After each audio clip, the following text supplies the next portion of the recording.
और ये शास्त्रों में भी निहित है कि कलयुग में हनुमान जी भक्तों की रक्षा के लिए धरती पर मौजूद हैं। मान्यता यह भी है कि अगर सच्चे दिल से और पूरी श्रद्धा के साथ हनुमान जी को बुलाया जाए तो भक्तों को जरूर साक्षात दर्शन देते हैं। हनुमान चालीसा का नियमित पाठ करने से आपको वो शक्ति मिलती है जो जीवन में भय से मुक्ति मिलाती है और आपकी हर मनोकामनाओं को पूरा करती है। गोस्वामी तुलसीदास जी द्वारा रचित हनुमान चालीसा में चमत्कारिक शक्तियों का भी वर्णन किया गया है। कहते हैं 21 दिन की साधना से हनुमान चालीसा की सिद्धि मिल जाती है और ये साधकों का अनुभव है। शुक्ल पक्ष में प्रथम मंगलवार से ये साधना शुरू करनी है। केसरिया आसन पर हनुमान जी की प्रतिष्ठित मूर्ति के सामने बैठकर ही दीपक जलाकर 5 मुखी रुद्राक्ष की माला का नित्य अगर 7 माला 21 दिन के लिए करी जाए तो सिद्धि प्राप्त होती है। जब हम किसी भी श्लोक की उच्चारण करते हैं तो बस कर लेते हैं, लेकिन अगर उसका मतलब समझकर उसका उच्चारण करते हैं तो श्रद्धा भाव उत्पन्न होती है जिसका सीधा संबंध परमात्मा से होता है। हनुमान चालीसा सीरीज के पहले एपिसोड में आपने राम स्तुति का अवलोकन सुना। आज हमारे साथ इस एपिसोड में डॉक्टर एस.के. गुप्ता प्रेजेंट हैं जो हनुमान चालीसा का अवलोकन करेंगे। Doctor S K. Gupta senior consultant physician है, teaching faculty of medicine at Atal Bihari University. He has more than 70 national and international publications. He is not only physician but holistic preacher and guru with more than 57,000 followers. Over to Dr. Gupta.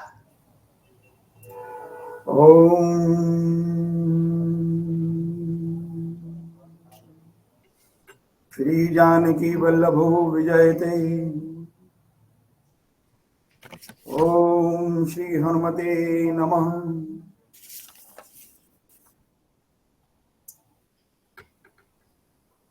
इस सभागार में उपस्थित सभी देवियों सज्जनों को मेरे सादर प्रणाम। परम आदरणीय बहन शारदा जी को विशेष प्रणाम। आज हम चर्चा करेंगे हनुमान चालीसा के मर्म पर। पिछली बार हमारे कुछ श्रोताओं को ये शिकायत रही कि कुछ चीजें आउट ऑफ सिलेबस आ गई। वो ये मन बनाकर आए थे कि हनुमान चालीसा पर चर्चा होगी, पर ये क्या यहां तो राम स्तुति होने लगी। पर ये वास्तव में सही क्रम है, क्योंकि हनुमान जी प्रसन्न होते हैं केवल राम स्तुति से। हनुमान जी कभी अपनी चर्चा सुनना पसंद नहीं करते।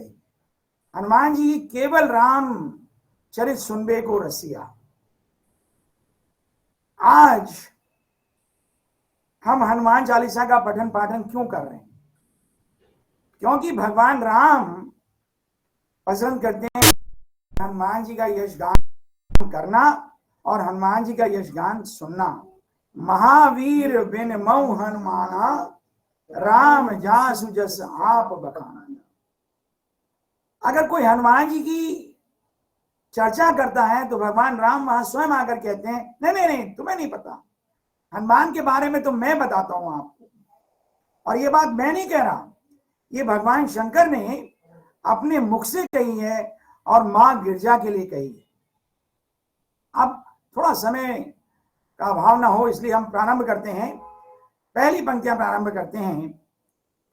श्री गुरु चरण सरोज रज, निज मन मुकुर सुधार, बरनउँ रघुबर बिमल यश, जो दायक फल चार। अब देखिए, आप सब लोगों को हनुमान चालीसा कंठस्थ होता है, लेकिन अगर हम थोड़ा अर्थ जान करके पढ़ेंगे तो हमें रस भी मिलेगा और फल भी मिलेगा। ऐसा नहीं है कि जो लोग थोड़ा जल्दीबाजी में पढ़ते हैं उनको फल नहीं मिलता, फल उनको भी मिलता है। लेकिन अगर आप जो है अर्थ जान करके पढ़ेंगे, जैसे आप भोजन करते हैं, आप जल्दीबाजी में भोजन कर लीजिए तो भी जो उसका फैट है, उसका प्रोटीन है, उसका कार्बोहाइड्रेट है, उसकी जो शक्ति है वो आपको मिलती है। लेकिन अगर आप आराम आराम से भोजन करते हैं, पूरा मन लगा करके भोजन करते हैं, तो आपको उसका रस भी मिलता है और उसका जो एनर्जी है कंपोनेंट वो भी मिलता है। अतः आप हनुमान चालीसा का अर्थ जान करके अगर इसका पठन पाठन करेंगे तो आपको अलौकिक उसका फल तो मिलेगा ही मिलेगा, लेकिन इस लोक के अंदर आपको उसका रस भी मिलेगा। श्री गुरु चरण सरोज रज निज मन मुकुर सुधार विमल यश जो जो दायक दायक फल चार। तुलसीदास जी लिखते हैं, श्री गुरु चरण सरोज रज, मैं अपने गुरुदेव के चरण कमलों की रज से अपने मन के मुकुर को सुधार कर, मुकुर कहते हैं दर्पण को और रज कहते हैं धूल को, मैं अपने गुरुदेव के चरणों की रज से अपने मन के दर्पण को साफ करके प्रभु श्री राम के विमल यश को लिखना चाहता हूं। आप राम के विमल यश को क्यों लिखना चाहते हैं? क्योंकि ये 4 फल देता है। अब ये 4 फल कौन कौन से हैं, इसके बारे में मैं भी चर्चा करूंगा। देखिए, पिछले जमाने में जो बर्तन होते थे, जो दर्पण होता था, उसको राख से ही साफ किया जाता था, क्योंकि जब तक मैं अपने मन के दर्पण को साफ नहीं कर लूंगा, उसमें मुझे भगवान का प्रतिबिंब ठीक दिखाई नहीं देगा, और जब तक प्रतिबिंब सही नहीं दिखेगा, मैं उसका वर्णन ठीक से कर ही नहीं पाऊंगा। अब तुलसीदास जी ये कह रहे हैं कि मैं गुरुदेव की चरणों की रज से साफ करना चाहता हूं, क्योंकि जब तक गुरु की कृपा होगी नहीं, मेरे मन का दर्पण साफ ही नहीं हो सकता। क्यों? क्योंकि देखिए, पुस्तकों में तो बहुत कुछ लिखा है, आप उसे बार बार पढ़ सकते हैं, आप उसे बार बार याद कर सकते हैं, रट सकते हैं, लेकिन आपको उसके रहस्य उद्घाटन का पर्दा तो केवल गुरुदेव ही उठा सकते हैं, और जो उसका सही एप्लीकेशन है वो आपको गुरु ही बताते हैं। शुरू में तुलसीदास जी ने गुरु महिमा को स्थापित करने का प्रयत्न किया है,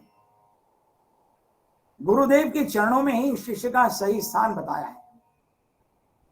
मैं अपने गुरुदेव के चरणों को प्रणाम करता हूं, उनकी वंदना करता हूं, और तुलसीदास जी ने यहां पर गुरु के चरणों को कमल के समान बताया।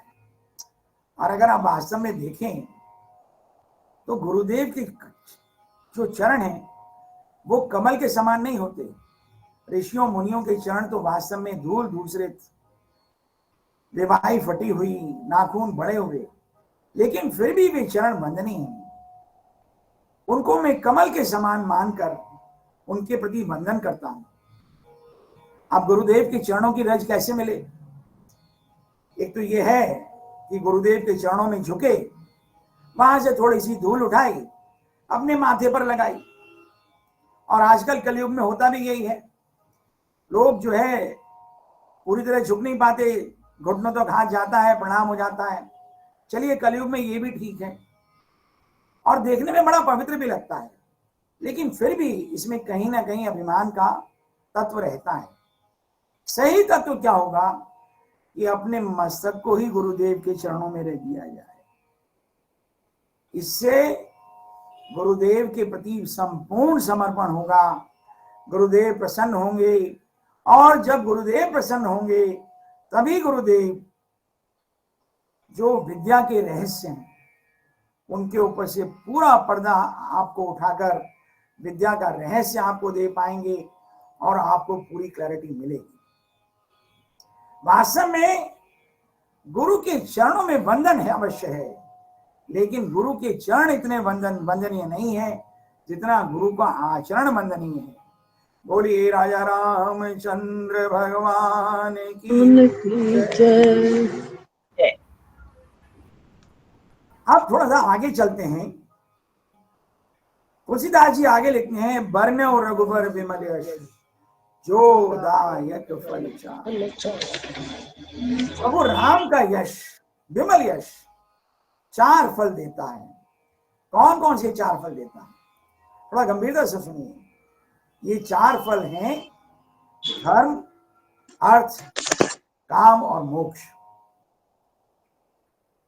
सबसे पहले चर्चा करते हैं धर्म के ऊपर।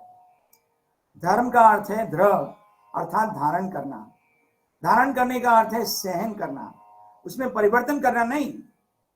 धर्म का मतलब केवल सनातन धर्म, बौद्ध धर्म, जैन धर्म नहीं। धर्म का मतलब है अपनी ड्यूटी का पालन करना, अपने कर्तव्य का निर्वाह करना। और देखिए, अनुकूल परिस्थितियों में तो धर्म का निर्वाह करना सबके लिए बड़ा सरल है। हम सब बड़े धार्मिक बने रहते हैं, लेकिन थोड़ी सी स्थितियां प्रतिकूल होती हैं, लोग अपना आपा खो बैठते हैं। आप सब डॉक्टर हैं और आपने इसका उदाहरण जीवन में अनेकों बार देखा होगा। विपरीत परिस्थितियों में धर्म का पालन करना बड़ा कठिन कार्य होता है, लेकिन हनुमान जी ने इसका मार्गदर्शन किया है। जब लंका में मेघनाथ ने हनुमान जी के ऊपर ब्रह्म शक्ति का प्रयोग किया है, तो हनुमान जी अगर चाहते तो उस ब्रह्मास्त्र को विफल कर सकते थे, लेकिन हनुमान जी ने कहा, क्या कहा? ब्रह्मास्त्र तेहि साधा कपि मन कीन विचार, जो ने ब्रह्म सर मानहु महिमा मिटहि अपार, सियापति राम जय राम। तुलसीदास जी लिखते हैं कि हनुमान जी ने उस विपरीत परिस्थिति में भी अपनी जान पर खेलते हुए भी उस ब्रह्म सर का आदर किया, और हनुमान जी को उस ब्रह्म शक्ति लगने के बाद एक क्षण मूर्छा भी आ गई। अब दूसरा फल के बारे में चर्चा करते हैं। दूसरा है अर्थ। अर्थ का मतलब धन। सबको धन चाहिए, और धन कमाने के लिए ही इतनी विद्या हासिल की है। दरिद्रता सबसे बड़ी बीमारी है।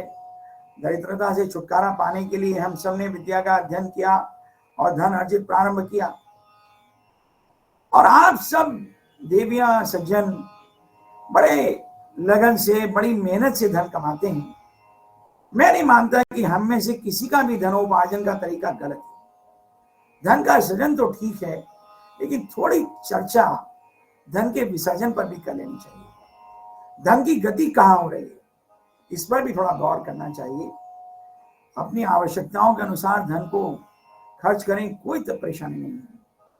अगर धन अधिक है तो उसका दान भी करें, बहुत अच्छी बात है। हम उसका सदुपयोग कर रहे हैं ये क्या, या केवल धन का उपयोग, दुरुपयोग अपनी मान प्रतिष्ठा को बढ़ाने के लिए कर रहे हैं? कहीं उसको अपने अहंकार की पुष्टि के लिए तो नहीं कर रहे खर्च? आपने बहुत लोगों को कहते सुना होगा, अरे वो मुझे जानता नहीं है, अगर छठी का दूध याद न दिला दिया तो मेरा नाम नहीं। अरे ये पैसा रखा किस काम आएगा, समाप्त कर दो, नष्ट कर दो। नहीं नहीं नहीं, देखना वास्तव में ये चाहिए कि धन का उपयोग किसी के पोषण में हो रहा है या किसी के शोषण में हो रहा है। अब ये जो मानसिक प्रवृत्ति है, इसको किस प्रकार रोका जाए? देखिए, इसको प्रभु की कृपा से ही रोका जा सकता है। और मन में कभी इस प्रकार का विचार आने भी लगे तो इसको बस कल पर डाल दीजिए और ये कहिए नहीं नहीं आज नहीं करते, कल करेंगे इस काम। और मैं समझता हूं वो क्षण टल जाएगा और वो घड़ी भी टल जाएगी और आप भी भूत पिशाचों से बचे रहेंगे और किसी का शोषण भी नहीं। अब तीसरी चर्चा करते हैं। तीसरा है काम। काम का अर्थ है कामनाओं की पूर्ति, इच्छाओं की पूर्ति, लेकिन केवल शुभ इच्छाओं की पूर्ति। मनुष्य को चाहिए कि वो अपनी इच्छाओं को सीमित करे। और हनुमान जी भी, चाहे आप कितना भी हनुमान चालीसा पढ़ लें, केवल आपकी शुभ इच्छाओं को पूरा करते हैं। कहते हैं ना, निश्चय प्रेम प्रतीक दे, विनय करें सन्मान, तेहि के कारज सकल शुभ, सिद्ध करें हनुमान। सियापति राम जय जय राम, मेरे प्रभु राम जय जय राम। तो हनुमान जी भी केवल आपके शुभ काम सिद्ध करने के लिए बैठे हुए हैं, आपकी मनमानी करने के लिए नहीं बैठे हुए। अब चौथी चीज है मोक्ष। मोक्ष के ऊपर पिछली बार मैंने बहुत चर्चा की। मोक्ष का अर्थ है जीवन मरण के चक्र से मुक्ति। अब बैकुंठ में कमरा कैसे बुक किया जाए? यहां तो अपना घर बन गया, महल बन गया, अस्पताल बन गया, क्लिनिक बन गया, प्रैक्टिस भी बढ़िया चल रही है, लेकिन बैकुंठ में कमरा कैसे बुक हो? थोड़ा मन में विचार कीजिए। और उसका केवल चलती और वो मार्ग है, एकमात्र मार्ग प्रभु की भक्ति। तो जितना हो सके, जब हो सके, प्रभु की भक्ति अवश्य करते हैं। अब अगली पंक्ति लेते हैं। बुद्धिहीन तनु जान के, सुमिरो पवन कुमार, बल बुद्धि विद्या देहु मोहि, हरहु कलेश विकार। सियापति राम जय जय राम। तुलसीदास जी लिख रहे हैं, बुद्धिहीन तनु जान के, हे हनुमान जी, मैं तो बुद्धिहीन, और अपने आप को बुद्धिहीन जान करके मैं आपको याद कर रहा हूं। अब तुलसीदास जी से महान ज्ञानी विद्वान ये कह रहा है कि ये तो हे हनुमान जी, मैं तो बुद्धिहीन हूं। अब क्यों कह रहे हैं हनुमान जी ये सब बात? क्योंकि तुलसीदास जी ने संकल्प लिया है कि उनको प्रभु राम का यश लिखना है। और प्रभु तो सृष्टि के नायक हैं, सृष्टि के रचयिता हैं। प्रभु की महिमा असीम है। हरि अनंत हरि कथा अनंता, गायई सुनई सब विधि संता। और तुलसीदास जी की और हमारी बुद्धि सीमित है। एक सीमित बुद्धि, एक ससीम बुद्धि एक असीम की रचना कैसे कर सकती है? इसलिए तुलसीदास जी कहते हैं, बल बुद्धि विद्या देहु मोहि, हरहु कलेश विकार। हे हनुमान जी, आप मुझे बुद्धि दीजिए। आप भी अपने मन में सब यही प्रार्थना कीजिए, हे हनुमान जी, हमें बुद्धि दीजिए, हमें विद्या दीजिए, हमारे कलह कलेशों को दूर कर दीजिए, हर लीजिए। अब तुलसीदास जी सबसे पहले मांगते हैं बल, बल बुद्धि विद्या देहु। अब बल क्यों मांगते हैं? बल का अर्थ है शारीरिक बल। केवल शारीरिक बल नहीं, आत्मिक बल भी। आपको मालूम है मानस लिखने में तुलसीदास जी को कितना समय लगा? 26 महीने 27 दिन। अब 26 महीने 27 दिन तक रोज कमर सीधी करके बैठे रहना कोई साधारण काम तो नहीं था। इसके लिए शारीरिक बल चाहिए, और केवल शारीरिक बल नहीं चाहिए, आत्मिक बल भी चाहिए। संकल्प सिद्धि के लिए मन भी स्थिर रहना चाहिए कि ये काम मैं अब पूरा करके ही दम लूंगा। इसलिए हनुमान जी से प्रार्थना है कि आप मुझे शारीरिक बल भी दीजिए और आत्मिक बल भी दीजिए, और इसको लिखने के लिए समुचित बुद्धि भी दीजिए प्रभु, ताकि मैं उनका सही सही विवरण लिख सकूं। और उसके साथ साथ मुझे ज्ञान भी दीजिए, मुझे विद्या भी दीजिए, क्योंकि मैं हरि की अनंत कथाओं को नहीं जानता। अब देखिए, मानस इतना बड़ा ग्रंथ है, और जिन्होंने मानस को सही तरह पढ़ा है, जाना है, समझा है, मानस जैसा ग्रंथ प्रभु की कृपा के बिना लिखा ही नहीं जा सकता। एक एक शब्द का चयन समय और काल के अनुरूप है, और ऐसा ग्रंथ केवल भगवान की और हनुमान जी की कृपा से, भाव समाधि से ही लिखा जा सकता है। बोलिए राजा रामचंद्र भगवान की जय। जय। और अंत में तुलसीदास जी प्रार्थना करते हैं, हनुमान जी आप मेरे सारे कलह कलेशों को हर लीजिए, ऐसा ना हो आप मुझे बुद्धि भी दे दें, बल भी दे दें और विद्या भी दे दें, पर मेरे सामने कलेश होते रहें, मेरा मन कलेश में चला जाए, डिप्रेशन में चला जाए, मेरे शरीर में रोग आ जाए कहीं से, या मान लीजिए मेरा शरीर भी स्वस्थ है, मन भी डिप्रेशन में नहीं है, चारों तरफ कलह कलेश हो जाए, युद्ध छिड़ जाए, तो फिर मैं कैसे लिख पाऊंगा। इसलिए हनुमान जी से प्रार्थना है कि हनुमान जी आप हमारे कलेश, मन के विकार ये सब हर लीजिए, ताकि हम हरि की भक्ति प्रेम पूर्वक कर सकें। बोलो राजा रामचंद्र भगवान की जय। अगली चौपाई लीजिए। जय हनुमान मान ज्ञान गुण सागर, जय कपीस तिहु लोक उजागर। हनुमान जी लिखते हैं, जय हनुमान ज्ञान गुण सागर। हनुमान जी आपकी जय हो, क्योंकि आप ज्ञान और गुण दोनों के सागर। आप थोड़ा सा विचार कीजिए, जैसे ही साधारण मनुष्यों में थोड़ा सा ज्ञान आता है, गुण छोड़कर चले जाते हैं, शील छोड़कर चला जाता है, मनुष्य अहंकारी हो जाता है और अभिमान अपनी जगह बना लेता है। हनुमान जी एक ऐसे देव हैं जिनके अंदर ज्ञान भी रहता है, गुण भी रहते हैं और शील भी रहते हैं, और ये सब रहते एक स्थान पर हैं केवल मां की कृपा से। हनुमान जी में इतना ज्ञान कहां से आया? हनुमान जी कौन से स्कूल में गए? आपको मालूम है हनुमान जी कौन से स्कूल में गए? जब आपका पुत्र पुत्री बड़ा हो जाता है, अब तो आप सब थोड़े बड़े हो गए, पौत्रियां हो गई हैं, पौत्र हो गए हैं, तो आपके मन में एक बड़ी चिंता रहती है, इसको कौन से स्कूल में पढ़ाया जाए। हम तो जी हार्वर्ड में पढ़ाएंगे अपने बच्चे को, IIM अहमदाबाद में भेजेंगे, IIT में पढ़ाएंगे। तो ऐसे ही जब हनुमान जी बड़े हो गए तो मां अंजनी को और बड़ी चिंता हुई कि हनुमान जी को कहां भेजा जाए। और हनुमान जी चंचल भी बहुत थे, चपल भी बहुत थे, और सूर्य तक उनकी जाने की क्षमता थी, और बाल्यकाल में वो सूरज को निकलने का प्रयत्न भी कर चुके थे।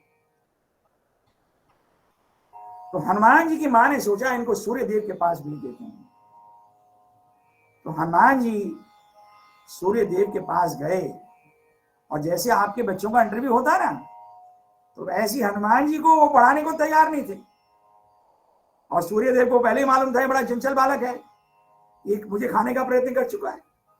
अब हनुमान जी का इंटरव्यू हुआ, तो हनुमान जी के इंटरव्यू में सबसे पहले सूर्यदेव ने क्या पूछा?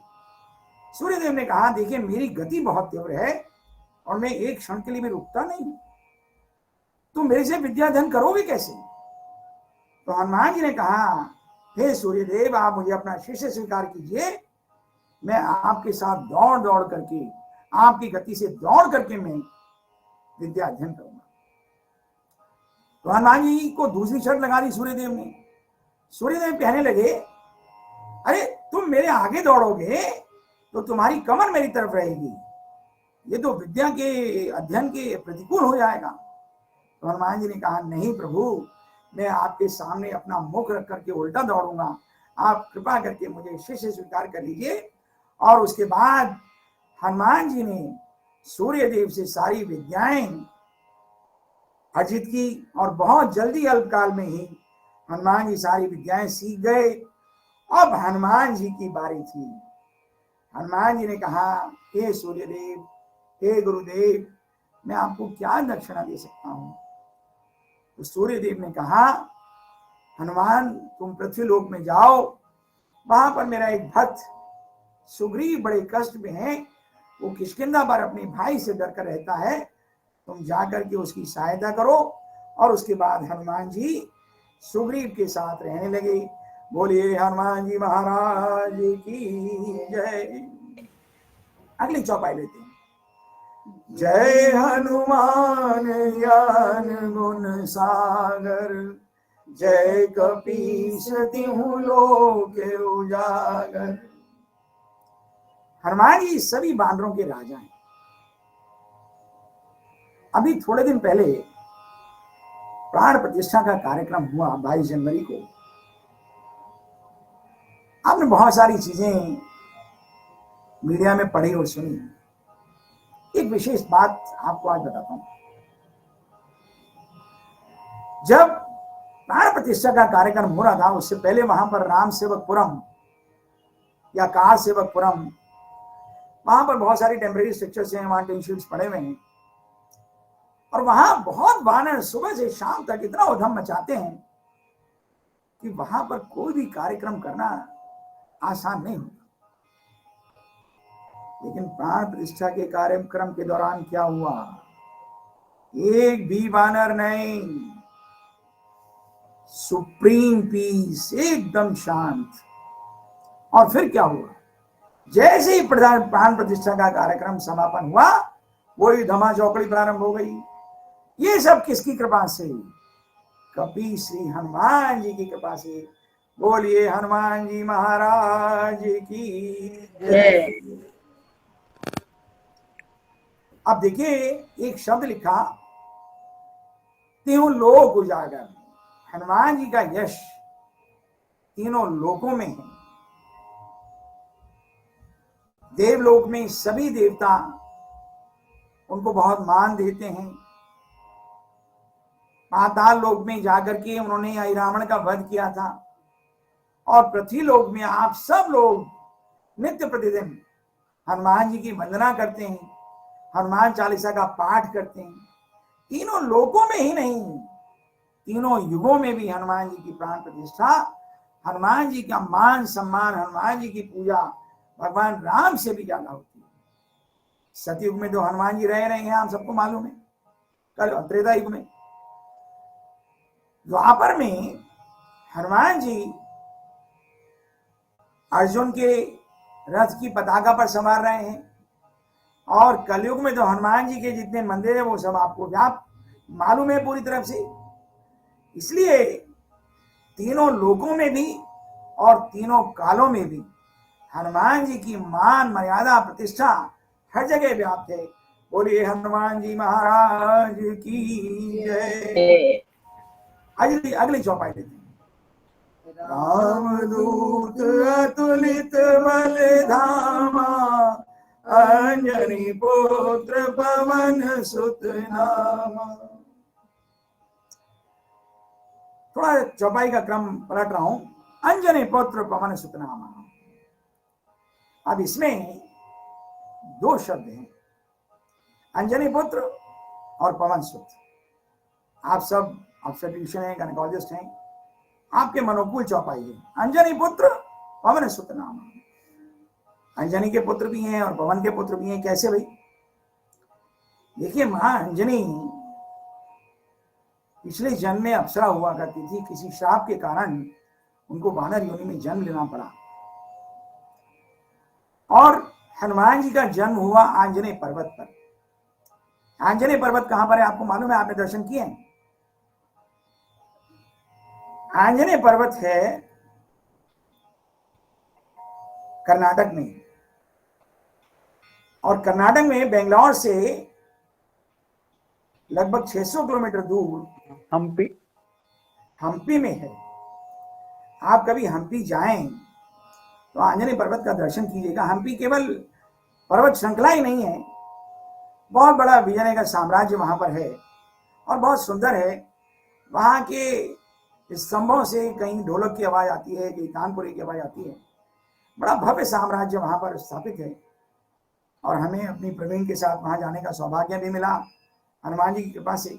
वो तस्वीर भी मैं आपको दिखाना चाहता था, बस समय में उसको खोल नहीं पा रहा हूं। कोई बात नहीं, आप सब स्वयं जाकर के देखिए। अब अंजनी पुत्र, एक बार अंजनी मां आंजनेय पर्वत पर तपस्या कर रही थी, और मां बड़ी पतिव्रता थी। तभी मां को पीछे को ससराहट हुई, तो मां ने कहा कि कौन है? सामने प्रकट हो जाइए, नहीं तो मैं श्राप दे दूंगी। तभी पीछे से आवाज आई, अंजनी, मैं वायुदेव हूं। मैंने तुम्हारे श्रीअंग में भगवान शंकर के तेज को स्थापित कर दिया है।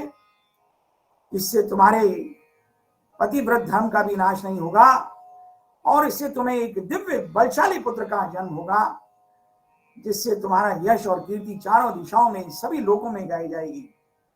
और इस प्रकार ये जो आईवीएफ की टेक्नोलॉजी थी ये आपके पास भी नहीं। और इस प्रकार जो है हनुमान जी का जन्म हुआ, क्योंकि वायुदेव ने ये कार्य संपन्न किया था, इसलिए हनुमान जी पवन पुत्र मारुति नंदन भी कहलाते हैं। और मां अंजनी का विवाह केसरी नाम के बानर से हुआ था, इसलिए हनुमान जी केसरी नंदन भी कहलाते हैं। बोलिए हनुमान जी महाराज की जय। रामदूत अतुलित बल धामा। अतुलित बल की चर्चा करते हैं। अतुलित का अर्थ है जिसे तोला ना जा सके, अतुलनीय बल। और इतना बल तो केवल भगवान में होता है। और ये बल हनुमान जी में आया कहां से? वास्तव में ये बल भगवान का दिया हुआ बल, भगवान का बल है जो उन्होंने हनुमान जी में समाहित कर दिया। क्या इसका प्रमाण है? देखिए, जब हनुमान जी किष्किंधा पर सुग्रीव के साथ रहते थे तो उनके यश पौरुष की कोई गाथा आपको कहीं नहीं मिलेगी। वो बाली से भी लड़ने नहीं गए, हालांकि वो चाहते तो बाली का भी सर्वनाश कर सकते थे, लेकिन वो शांत थे। और हनुमान जी जब प्रभु राम को मिलने पहली बार गए तो भी उन्होंने राम को बड़े संदेह की दृष्टि से देखा, लेकिन एक बार राम से उनका परिचय हो गया तो वो बलशाली भी हो गए, गुणवान भी हो गए और शीलवान भी हो गए। इसलिए जो कुछ बल है वो भगवान का बल है। जब भगवान हनुमान जी की आरती करते हैं तो आरती में गाते हैं ना, आरती कीजिए हनुमान लला की, दुष्ट दलन रघुनाथ कला की। तो दुष्टों के मारने की जो कला है वो हनुमान जी को प्रभु श्री राम से मिली। अब इसमें एक शब्द और है, रामदूत। रामदूत का अर्थ क्या है? भगवान राम के दूत थे, ये तो सबको मालूम है, लेकिन दूत कैसा होना चाहिए? आज तक विश्व में हनुमान जी जैसा डिप्लोमेट नहीं हुआ। दूत कैसा होना चाहिए? जिसकी अद्भुत विलक्षण क्षमताएं हैं, जो अपने स्वामी का स्वामित्व, आधिपत्य दूसरे पक्ष में स्थापित कर दे। उसके पास एक क्षमता होनी चाहिए कि विलक्षण परिस्थितियों में, प्रतिकूल माहौल में वो अपना तर्क दे सके, उसका तर्क अकाट्य होना चाहिए। और प्रतिकूल परिस्थितियों में वो ऐसा निर्णय ले सके जो कि बदला ना जा सके और उसके स्वामी को भी पसंद हो। और हनुमान जी ने हम लंका में जाकर के क्या किया? आप सबको मालूम है, लंका का ध्वंस कर दिया, लंका जला दी। इससे क्या हुआ? इससे क्या हुआ? आपने कभी गौर किया इससे क्या हुआ? इससे एक तो रावण डर गया, और रावण का के प्रति जो वहां के लोगों का, उनकी जनता का विश्वास था वो डगमगा गया। और राजा के ऊपर से अगर प्रजा का विश्वास डगमगा जाए तो राजा की शक्ति समाप्त हो जाती है। और हनुमान जी ने यही किया। और केवल ये नहीं किया, वहां जाकर के उन्होंने विभीषण को अपना मित्र बना लिया। विभीषण को राम जी की ऐसी कथा सुनाई कि विभीषण का मन करने लगा कि मैं तो भगवान के पास जाऊं। और उन्होंने फिर क्या किया? लंका दहन के समय विभीषण का घर नहीं जलाया। अब उन्होंने क्या किया? रावण और विभीषण के मन में भेद पैदा कर दिया, और इसी के कारण रावण ने उनको लात मारी बाद में चल के, क्योंकि उनके मन में कहीं ना कहीं ये अवश्य था कि ये प्रतिपक्ष से मिला हुआ है, तभी इसका घर नहीं चला। और चलते चलते हनुमान जी ने क्या किया? चलत महाध्वनि गरज सी भारी, गर्भ श्रवई सुनि निशिचर नारी। और वहां से चलते चलते भी हनुमान जी ने जोर से गर्जना की, और उस गर्जना से क्या हुआ, जो राक्षसियां थी उनके गर्भ श्राप हो गए। हनुमान जी जानते थे ये जो सपोले गर्भ में पल रहे हैं कल को ये राक्षस बनेंगे, और ये छोटे बालक होंगे, 1 महीने के बाद ये लड़ने भी नहीं आएंगे, और बाद में ये संस्कृति पली रहेगी, बड़ी रहेगी, और बाद में मानव जाति को तंग करेगी। इसलिए हनुमान जी ने भगवान राम के कहे बिना भी ये काम कर दिया। बोलिए हनुमान जी महाराज की जय। अगली चौपाई लेते हैं। अगली चौपाई लीजिए, अगली चौपाई। वीर विक्रम बजरंगी, कुमति निवार सुमति के संगी। हनुमान जी विक्रम भी हैं, महावीर भी हैं और बजरंगी भी हैं। महावीर किसको कहते हैं? देखिए, उस काल में हनुमान भी हुए और भगवान राम भी हुए। भगवान राम को भी महावीर नहीं कहा गया, भगवान राम भी केवल रघुवीर कहलाए, लेकिन हनुमान महावीर। महावीर शब्द का प्रयोग 2 लोगों के लिए किया गया, एक हनुमान जी के लिए और एक वर्धमान भगवान महावीर के लिए। महावीर कौन होता है? महावीर की जो परिभाषा है वो वर्धमान भगवान महावीर ने दी है, और उन्होंने कहा है नमो अरिहंतारम। नमो अरिहंतारम का मतलब है कि जिसने अपने अंदर के शत्रुओं पर विजय पाली हो वो महावीर है। और हनुमान जी तो जितेंद्रिय है, उन्होंने तो सभी इंद्रियों पर विजय पाई हुई है। मनोजवम मारुततुल्य वेगम जितेंद्रियम बुद्धिमत्ताम वरिष्ठम। इसलिए भगवान महावीर हनुमान जी। और देखिए, हमारे अंदर का शत्रु कौन है? इंद्रियां क्या कहती हैं? हमारे अंदर का शत्रु है माया, मोह, मद। मोह मद, मोह मद, मोह मद। और हम इस मोह मद से तो लड़ रहे हैं इतने सालों से। सनातन का युद्ध किससे हो रहा है? मोह मद से।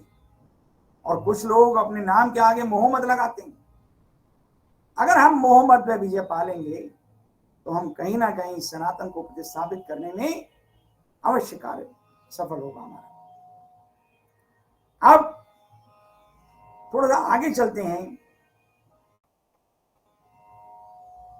विक्रम बजरंगी। विक्रम का मतलब है जिसके पास विशेष पराक्रम। हनुमान जी के पास बहुत विशेष पराक्रम। हनुमान जी ने बड़े बड़े दुर्गम काम किए। समुद्र पार करके जाना कोई साधारण काम नहीं था। शत्रु के नगर में अकेले घुस करके रावण को फटकारना कोई साधारण काम नहीं था। रावण उस वक्त का सबसे बलशाली पौरुषवान राजा था, लेकिन उसको उसके घर में उसके पुत्र को मारने के बाद भी उसको फटकारना कोई साधारण काम नहीं था। और हनुमान जी के कार्य देखिए, बड़े बड़े। आप देखिए कि कन्याकुमारी से लेकर के और कश्मीर तक आपका हवाई जहाज 4.5 घंटे ले लेता है।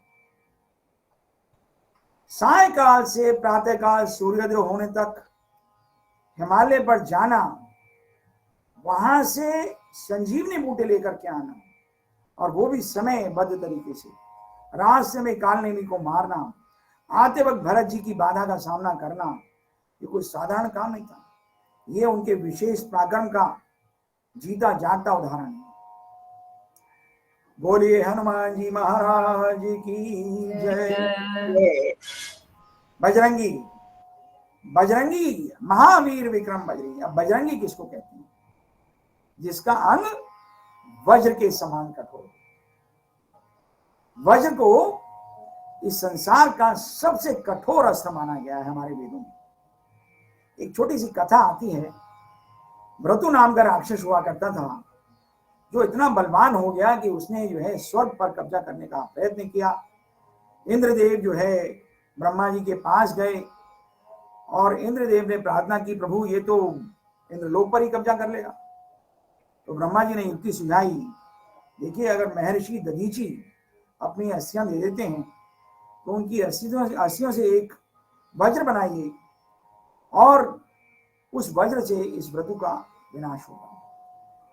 अब देखिए किसी ऋषि के पास जाकर के अपनी अस्सियां मांगना, उसकी अस्सियां मांगना कितना दुर्गम कार्य, उससे उसके प्राण मांगना। लेकिन दधीची का नाम आज संसार में यूं ही नहीं है। उन्हें तुरंत हाँ कह दी। उन्होंने कहा कि जगत कल्याण के लिए अगर मेरी अस्सियां काम आती हैं तो इससे बड़ा पुण्य कार्य कोई नहीं हो सकता। और उनकी अस्सियों से, उनके मेरुदंड से वज्र का निर्माण हुआ। वज्र की फोटो मैं आपको दिखाना चाहता था पर वो मेरी वीडियो को चल नहीं रही। कोई बात नहीं, फिर अगले अंक में आपको दिखाने का प्रयत्न करेंगे। और इस प्रकार वज्र का निर्माण हुआ और उस व्रतु का भी विनाश हुआ। और वो वज्र के समान हनुमान जी की हस्तियां हैं, हनुमान जी का स्वराज शरीर है। अब अगली चौपाई लेते हैं। कुमति निवार वार सुमति के संगी। हनुमान जी मनुष्य में से कुमति को निकाल देते हैं और व्यक्ति को सुमति के साथ ले जाकर के बैठा देते हैं। ये कुमति क्या होती है? देखिए किसी भी व्यक्ति में कुमति और सुमति दोनों चीजें रहती हैं। कुमति सुमति सबके उड़ रहे हैं। कभी आपके अंदर कुमति आ जाती है, कभी कभी आप बहुत खराब आचरण करने लगते हैं, आपको पता नहीं चलता आज ये क्या हो गया। अब कुमति होती क्या है? कुमति की परिभाषा मानस में दी गई है, जब व्यक्ति को अपने हित की बात बुरी लगने लगे और अपना अहित करने वाला बड़ा लगने लगे तो समझना चाहिए उसमें कुमति घर कर गई है और शीघ्र ही उसका विनाश होने वाला है। और ये कुमति और सुमति दोनों को किसने बनाया है? दोनों को बनाया है ब्रह्मा जी ने। अब कुमति को सब लोग दुत्कारते रहते हैं और सुमति को सब लोग प्यार करते हैं, पुचकारते हैं। अब एक दिन दोनों बहनों में इस बात को बड़ी लेकर के बड़ी लड़ाई हो गई। बड़ी कुमति ने कहा भाई ये कोई तरीका ठीक नहीं है, हम ब्रह्मा जी के पास चलेंगे, हमारे को सब जगह अपमान मिलता है और सब लोग कुमति को बड़ा प्रेम करते हैं। तो कुमति जो है ब्रह्मा जी के पास गई और उन्होंने ब्रह्मा जी से कहा, प्रभु ये कोई बात हुई, आपने हमारा दोनों का निर्माण किया है। तो ब्रह्मा जी बोले, कुमति तुम परेशान क्यों होती हो? चाहे सब लोग भले ही कुमति को डांटते दुत्कारते हो, लेकिन रहते तो सब लोग तुम्हारे साथ ही हैं। लगा नहीं, ये बात हमें पसंद नहीं आ रही। आप पहले ये बताइए कि हमारा इतना अपमान क्यों होता है, आप सुमति को बुलाइए। और ब्रह्मा जी ने सुमति को भी बुला लिया।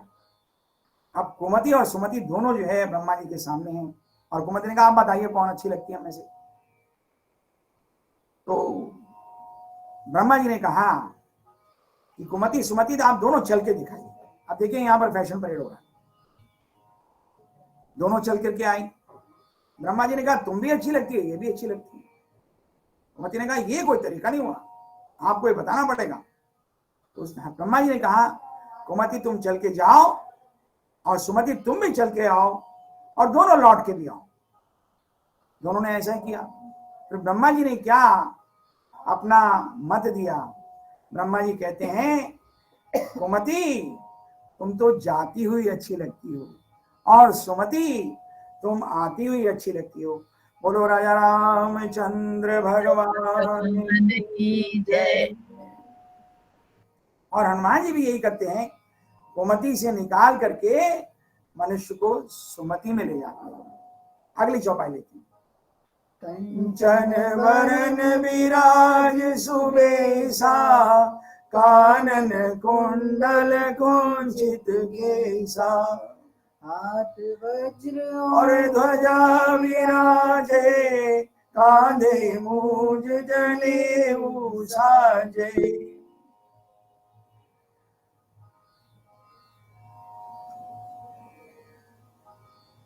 कानन कुंडल कुंचित कीसा, बड़ा सुंदर अलंकार है। चारों शब्द कैसे प्रारंभ हो रहे हैं, अंग्रेजी में इसको अलिटरेशन बोलते हैं। खैर, कंचन वरण विराज सुबेसा, हनुमान जी का रंग कंचन जैसा सुनहरा रंग है। अब आप सब कहेंगे कि हमने तो सुनहरे रंग के बानर नहीं देखे। आप कभी उड़ीसा गए हो, भुवनेश्वर गए हो और वहां पर उदयगिरी की पहाड़ियां हैं, आप पहाड़ियों में जाकर के दर्शन कीजिए, आपको सुनहरे रंग के बानर बहुत मिल जाएंगे। और मैंने बताया हनुमान जी साउथ के बानर है। कंचन वरण विराज सुबेसा, और हनुमान जी के अंग पर बड़ा सुवेश है। सुवेश का मतलब अच्छा वेश। अच्छा वेश वो होता है जिसको देख कर की वासना उपासना में बदल जाए, मन करे नतमस्तक हुआ जाए। इससे ज्यादा मैं इस वेश के ऊपर कुछ बोलना नहीं चाहूंगा। कानन कुंडल कुंचित केस, भगवान के कानों में कुंडल है, और ये बड़ी बात नहीं है। त्रेता में भगवान राम भी कुंडल पहनते थे, सिर मुकुट कुंडल तिलक चारु उधारो अंग विभूषण। तो हनुमान जी ने भी कुंडल धारण किए हुए हैं। अब चौपाई का अगला हिस्सा लेते हैं। हाथ वज्र और ध्वजा विराजी, भगवान के हाथ में, हनुमान जी के हाथ में, एक हाथ में वज्र है और एक हाथ में ध्वजा है। ध्वजा कौन सी ध्वजा है? गरुड़ ध्वजा, शिव ध्वजा, या राम राम पताका? स्कंद पुराण में आता है कि भगवान राम की पताका बड़ा क्रिम्सन कलर की हुआ करती थी, और उसके ऊपर शमी वृक्ष की 3 पत्तियां बनी होती थी, जो कि सूर्य की लहरों के अनुसार सूर्य की लहरों जैसी लगती थी। और हनुमान जी का काम क्या है? वज्र से दूसरों का विनाश करना और राम पताका को जगह जगह प्रतिस्थापित करना। अब चौपाई का अगला हिस्सा लेते हैं। कांधे मूज जनेऊ साजे, कितना सुंदर वर्णन है, और थोड़ा विस्मयकारी भी है, और थोड़ा सा अपने ऊपर इस युग में रहते हुए थोड़ा सा लज्जा भी रहती है। त्रेता युग में तो वानर लोग भी जनेऊ धारण करते थे, और कलयुग में हम मनुष्य होकर भी जनेऊ धारण नहीं करते। सनातन में 16 उपनयन संस्कार होते हैं, उनमें जनेऊ संस्कार भी एक संस्कार है, जो बालक के गर्भ में आने के 8वें वर्ष में किया जाता है। जनेऊ में 3 धागे होते हैं, जो कि देव ऋण, पितृऋण और ऋषि ऋण का प्रतीक है। जब बालक का जनेऊ संस्कार कर दिया जाता है तो बालक द्विज बन जाता है। द्विज का मतलब अब बालक पठन पाठन योग्य हो गया, वो यज्ञ में शामिल हो सकता है इंडिपेंडेंटली, और उसको ये समझा दिया जाता है कि ये जो ऋण हमारे ऊपर हैं, आपको ये ऋण चुकता करने हैं। जो लोग क्षत्रिय हुआ करते थे वो जनेऊ मूंज का धारण किया करते थे। हनुमान जी के कंधे पर भी मूंज का जनेऊ है। मूंज का जनेऊ थोड़ी खुजली भी करता रहता है, और बार बार मनुष्य को याद दिलाता रहता है कि वो क्षत्रिय है और उसको ब्राह्मणों की, गो की, द्विज की रक्षा करनी है। जो ब्राह्मण लोग हुआ करते थे वो सूत का जनेऊ धारण करते थे, और जो वैश्य लोग थे, थोड़ा धनाढ़ थे, उनको रेशम का जनेऊ धारण करने की भी इजाजत थी। तो इस प्रकार हनुमान जी के बाएं कंधे पर मूंज का जनेऊ सुशोभित होता है। बोलिए हनुमान जी महाराज की जय। अब अगली चौपाई लेते हैं। शंकर सुमन केसरी नंदन, तेज प्रताप महाजगवंदन। अब शंकर सुमन, ये तो मैंने आपको पिछली चौपाई में बता ही दिया कि भगवान शंकर अपना स्वयं अवतार लिए हैं, क्योंकि विश्व मोहिनी को देखकर जब हनुमान जी ने अपना तेज स्खलित किया था और वही तेज वायुदेव ने मां अंजनी में प्रतिस्थापित किया था, जिससे हनुमान जी का जन्म हुआ। और मैं पिछली बार भी ये कहा था, चाहे वो हनुमान हो चाहे वो भगवान राम हो, ये दिव्य से जो भगवान है, जिनमें इतना अतुलित बल है, इतना पराक्रम है, इतने गुण हैं, ये मनुष्य के तेज से उत्पत्ति हो ही नहीं सकती। इनको विशेष जिनों कहीं से मिलता है, तभी ये संसार की रक्षा कर सकते हैं। अब आगे चलते हैं। तेज प्रताप महाजगवंदन। हनुमान जी के अंदर जितना तेज है और जितनी उनकी वंदना है, वो कहीं पर किसी देव में नहीं। तेज का मतलब क्या होता है? तेज का मतलब होता है मनुष्य का दिव्य चेहरा। और ये तेज हनुमान जी को कहां से मिला? ये तेज दिया था हनुमान जी को सूर्यदेव ने। जब हनुमान जी ने बहुत जल्दी सारी विद्या अध्ययन कर लिया, तो सूर्यदेव बड़े प्रसन्न हुए और सूर्य ने अपने शतांश का एक हिस्सा, अपने तेज का एक शतांश हिस्सा हनुमान जी को दिया। और वो तेज आज भी हनुमान जी में उपस्थित है। और तेज का वास्तविक अर्थ यह है, कोई तेजस्वी व्यक्ति आपके साथ जा रहा हो ना, तो कोई दुष्ट, कोई राक्षस किसी निर्बल व्यक्ति को भी हाथ लगाने की कोशिश नहीं करता। यह है वास्तव में तेज।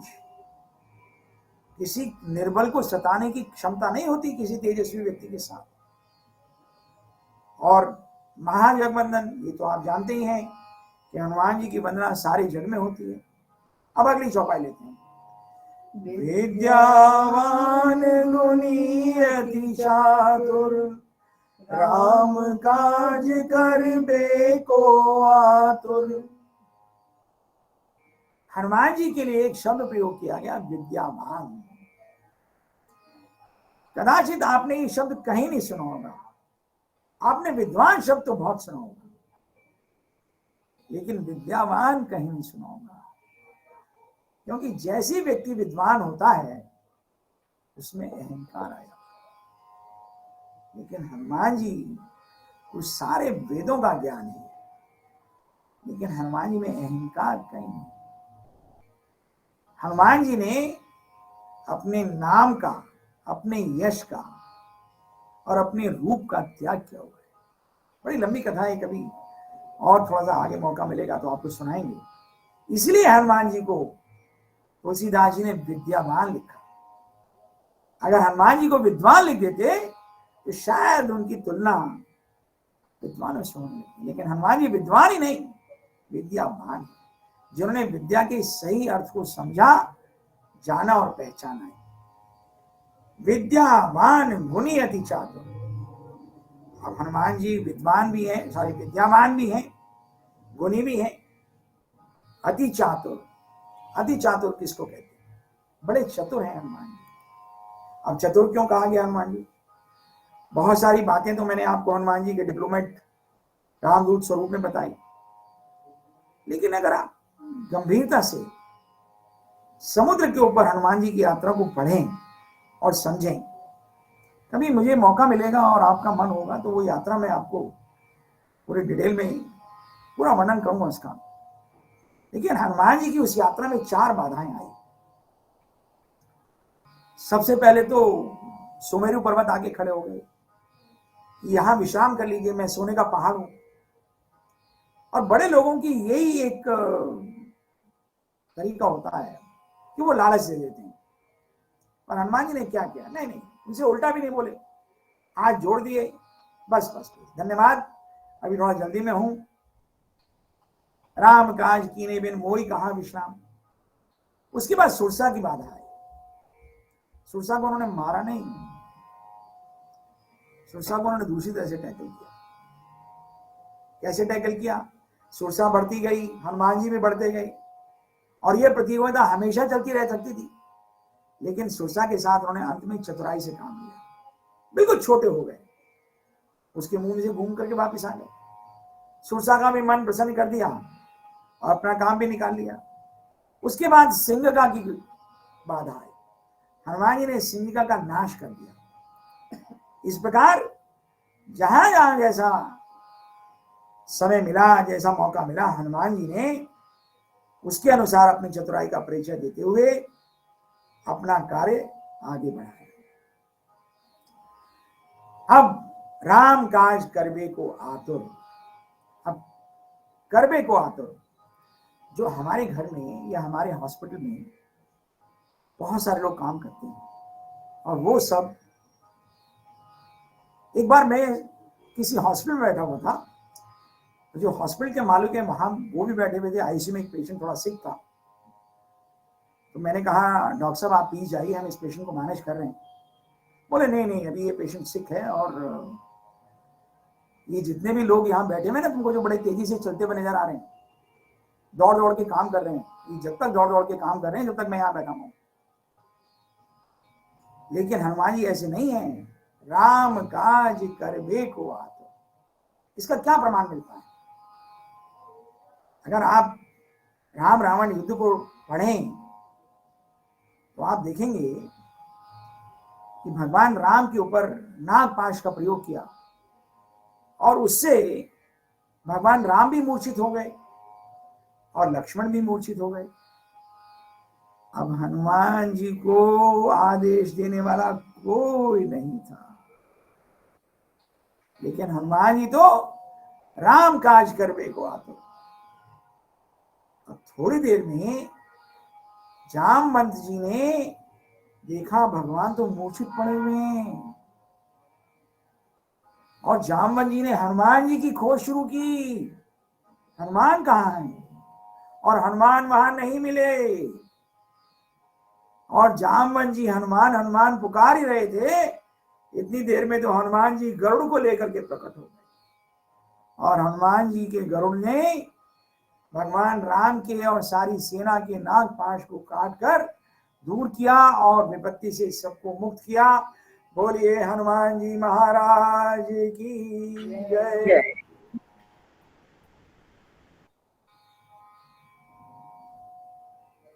अब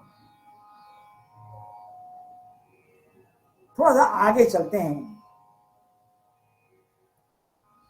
अगली चौपाई लीजिए। सूक्ष्म रूप धरि सिंहि दिखावा। अब हनुमान जी इतने बलशाली हैं, इतने गुणवान हैं, इतने शीलवान हैं, माता सीता को ढूंढना कोई इतना सरल कार्य नहीं था। और आप सबको भली भांति मालूम है कि हनुमान जी जब मां के पास गए तो बहुत छोटा रूप लेकर के गए, और बड़ा, आप सब लोगों को बड़ा साधारण बात लगती है, जब मां से मिलने गए तो छोटा रूप लेके जाना चाहिए था। क्यों जाना चाहिए था? क्योंकि दुश्मन का नगर था और मां पहचानती नहीं थी, और मां के सामने अगर बड़ा रूप लेकर के जाते तो नगर में इतने पहरेदार थे, अनायास ही युद्ध होता और काम पूरा होने में बाधा भी पड़ सकती थी। तो इसलिए सूझा छोटा रूप लेके चले गए। बड़ी छोटी सी बात है, कोई बड़ी बात नहीं है। लेकिन उसके बाद हनुमान जी जब भी मां के पास गए हैं, लघु रूप लेकर के, सूक्ष्म रूप लेकर के गए। आगे की चौपाई देखिए। अब हनुमान जी जो है मां को समझा रहे हैं। क्या समझा रहे हैं? मां बहुत कष्ट में है, मां बहुत दुखी है। मां, अब हनुमान जी मां को यह विश्वास दिला चुके हैं कि वो राम के दूत हैं। और आप थोड़ा सोच के देखिए कि मां बंदी हो और माँ का जवान बेटा सामने बैठा हो और माँ हिलकी भर भर के रो रही हो, बेटे के ऊपर क्या गुजरती हो। तो हनुमान ये बात सोच करके बोले, अब आई माँ तुम्हें जाओ ले जाई, प्रभु आय सुनहि राम दुहाई, कछुक दिवस जननी धरु धीरा, कपिन समित आयहि रघुबीरा, निशिचर मारि तो ही ले जाइयहि, त्यों पर नारद आदि जसु गइयहि। हे माँ, मैं आपको अभी ले जा सकता हूं, लेकिन प्रभु की आज्ञा ऐसी नहीं है माँ। थोड़े दिन माँ थोड़ा सा धीरज रख लीजिए, सभी बानरों के साथ भगवान आएंगे और इन राक्षसों को समाप्त करके आपको ले जाएंगे और इससे आपकी मुक्ति भी होगी और भगवान का यश भी चारों लोकों में, तीनों लोकों में गाया जाएगा। अब ये सुनकर के मां बड़ी सोच में पड़ गई, क्योंकि हनुमान जी बहुत छोटे रूप में है ना। तो मां क्या बोली, है सुत कपि सब तुम ही समाना, जातु धान अति बट बलवाना। अरे बेटा, तुम ये बताओ कि सारे बानर तुम्हारे जैसे छोटे छोटे हैं क्या? लंका में तो बहुत बड़े बड़े बलवान राक्षस हैं। तो हनुमान जी क्या बोले, हाँ मां, सब हम जैसे ही हैं, और सच मानो तो हम सबसे बलवान हैं उनमें। क्यों मां, पर ये बताओ क्या तुम्हारे मन में कोई संदेह है? मां बोली, हाँ संदेह है। मोर हृदय परम संदेहा, सुनी कपि प्रकट कीन निज देहा। मां बोली, हाँ मेरे मन में बड़ा संदेह है। क्यों? क्योंकि यहां तो बड़े बड़े राक्षस हैं और बड़े बलवान हैं, शक्तिशाली हैं, और तुम छोटे से हो, पिद्दी से। अगर तुम सब ऐसे ही हो तो फिर तो हमारी मुक्ति हो चुकी, फिर तो तुम हमें अभी ले चलो। हनुमान जी बोले, नहीं मां, थोड़ा प्रतीक्षा करो। और ये कह करके हनुमान जी ने अपना शरीर प्रकट किया, कनक भूधरा का शरीरा, और जैसे ही थोड़ा सा रूप दिखाया, मां बोली, बस बस बस बस बस बस, बिल्कुल वैसे ही हो जाओ। वहां भी देखिए मां ने कहा है, शिष्य रूप धर लीजिए और ये दिव्य रूप त्याग दीजिए। अब हनुमान जी दोबारा से छोटे हो गए। सीता मन भरोस तब भयऊ, उन्हीं लघु रूप पवन सुत भयऊ। ये बात थोड़ा सा अनुकूल विषय था। उसके बाद फिर दोबारा अब हनुमान जी लंका दहन कर चुके हैं। अब देखिए थोड़ा सा, अगर आपको लंका के स्ट्रक्चर के बारे में मालूम हो तो लंका त्रिकूट पर्वत पर स्थित थी। उसके एक पर्वत पर रिहायशी इलाका था जहां महल बने हुए थे रावण के, और बाकी लंका वासियों के एक पर अशोक वाटिका थी और एक पर उसकी सेना रहती थी। तो हनुमान जी ने लंका का जो रेजिडेंशियल एरिया था वो सब जला के खाक कर दिया। तो माता सीता को कुछ आहट तो हुई, लेकिन माता सीता को सही बात अभी पता नहीं चली। अब हनुमान जी ने क्या किया, पूछ बुझाई खोई श्रम, धरि लघु रूप बहोर, जनक सुता के आगे, ठाड़ भयऊ कर जोर, सियापति राम जय जय राम, मेरे प्रभु राम जय जय राम। हनुमान जी ने कोई अहंकार नहीं दिखाया। समुद्र में जाकर के आपने आग बुझाई, छोटा सा रूप धारण किया और मां के सामने छोटा सा रूप लेकर के फिर खड़े हो गए। और इसके आगे की चर्चा अगली कथा में। बोलिए हनुमान जी महाराज की जय। कोई त्रुटि रह गई हो तो क्षमा याचना करते हैं। बोलिए हनुमान जी महाराज की जय। जानकी वल्लभो सदा विजयते। धन्यवाद डॉक्टर एस के गुप्ता, बहुत बहुत सुंदर और विस्तृत जानकारी के लिए आपका बहुत बहुत आभार। जल्दी मिलेंगे अगले एपिसोड में। हाँ, मैडम का धन्यवाद कीजिए, मैडम की कृपा से ही आपको ये सब कथा सुनने को मिल रही है। बहुत बहुत है ही, बहुत सुंदर, उसके लिए बहुत तो वी आर ब्लेस्ड कि मैडम हमारे साथ हैं हमेशा। बहुत सुंदर, बहुत ही सुंदर है। रियली भी गायनी फोरम जो है वो ही ब्लेस्ड है। बिल्कुल ब्लेस्ड, बिल्कुल ब्लेस्ड, बहुत सुंदर। देखिए, एक छोटी सी विनती है मेरी,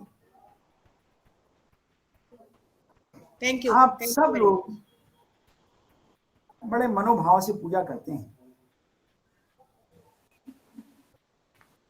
पूजा में दो, एक तो क्रिया का स्वरूप, प्रक्रिया है एक, और एक है पूजा। चाहे आप 2 मिनट पूजा करें, भाव से, चाहे 1 मिनट करें, चाहे 5 मिनट करें, श्रद्धा भाव से होनी चाहिए।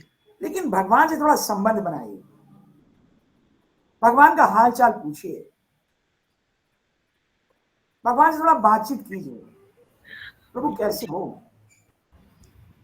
जब आप घर से जाएं तो भगवान को नमस्कार करके प्रणाम करके जाएं, और जब घर में आए तो जैसे बच्चे कहते हैं अम्मा मैं आ गया, और माँ कहती है बेटा आ गया, बैठे बेटा, तो ऐसे ही जब घर में आए तो भगवान को नमस्कार कीजिए, प्रणाम कीजिए, अपनी उपस्थिति लगाइए, और जब जाएं तब भी भगवान को कह के जाइए प्रभु आप अपनी कृपा बनाए रखें, आप काम पे जा रहे हैं।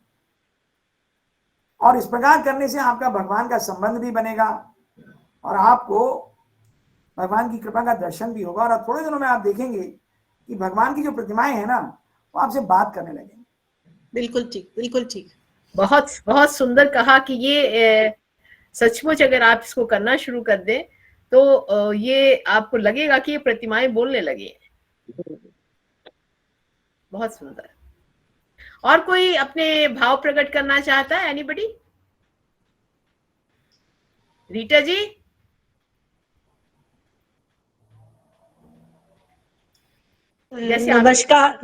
नमस्कार डॉक्टर शारदा जी, डॉक्टर गुप्ता जी और सभी मित्रों। मैंने इतना अच्छा प्रवचन आलोकन कहीं नहीं सुना, जो अपनी सिंपल सी भाषा में और इतने आराम से समझा के जो बात कह रहे हैं गुप्ता जी, एक एक शब्द जो है दिल को छू रहा है, एक एक शब्द दिल को छू रहा है। बहुत बहुत धन्यवाद मैडम शारदा जी और गुप्ता जी का, बहुत बहुत धन्यवाद। देखिए, हम लोग हनुमान चालीसा बचपन से गाते हैं और प्रतिदिन, हाँ, पर इसको अगर हमें मीनिंग से अगर गाएं और थोड़ा श्रद्धा और भी ले आए, और आज जैसे आज आपने डॉक्टर गुप्ता जी ने कहा है कि हमें जाते टाइम भी नमस्कार करके जाना चाहिए और आते टाइम भी नमस्कार करके आना चाहिए। सर, ये वाले जो ट्रेंड है ये बंगाल में है। बंगाल में जब भी कोई घर छोड़ेगा तो वो जरूर कहेगा कि मैं अभी आता, बस ये नहीं कहता कि मैं जा रहा हूं, मैं अभी आता। बिल्कुल बिल्कुल मैडम, बिल्कुल बिल्कुल। हमारी जो बड़ी वाली बेटी है उनकी शादी बंगालीज के यहाँ हुई है, तो ये कल्चर, ये संस्कृति हम उनके यहाँ देखते हैं, बिल्कुल देखते हैं। बिल्कुल सही कह रही हैं मैडम आप, बहुत सुंदर। हम अगले उसका मीटिंग का आप प्लीज वो बता दीजिए कब आप करना चाहते हैं, इसमें कोई परिवर्तन है या जो डेट पहले डिसाइडेड थी? नेक्स्ट 15 को रख ले मैडम। 15 को ही रखेंगे। 15 को रखते हैं। गुप्ता जी, मैं 15 को यहाँ नहीं रहूंगी, पर ये कार्यक्रम वैसे की वैसे चलेगा और मैडम मीना के उसमें होगा। मैं 7 दिन के लिए आप जहाँ पर भी हैं वहां से ज्वाइन करने का यत्न कीजिए। जी जी, मैं कोशिश करूंगी। धन्यवाद। ठीक है, नमस्कार। Thank you sir, thank you very much.